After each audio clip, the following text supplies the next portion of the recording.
എനിക്കെന്റെ ഏറ്റവും അടുത്ത സുഹൃത്ത് എന്ന് തോന്നുന്ന കുട്ടിയായിരിക്കണം എന്റെ ഭാര്യ. ഇപ്പോ ഞാൻ എടി എന്ന് വിളിച്ചാൽ എന്താടാ എന്ന് തിരിച്ചു ചോദിക്കുന്ന ആളായിരിക്കണം. എന്റെ അമ്മച്ചി അങ്ങനെ ആയിരുന്നു. എന്നിട്ട് അപ്പം തല്ലിക്കൊന്നു.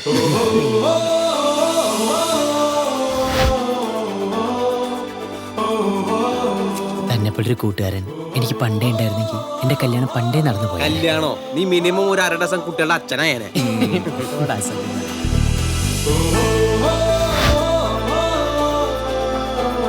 ഞങ്ങളൊക്കെ കൊട്ടേഷൻ ബസ് സ്റ്റാൻഡിൽ തട്ടുകട നടത്തുന്നത്.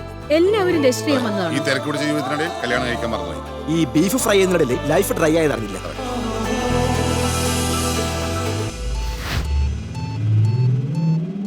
എടോ, അതിനിവിടെ ആണുങ്ങൾക്കും പെണ്ണുങ്ങൾക്കും വെവ്വേറെ ഡോർമെട്രിയാ.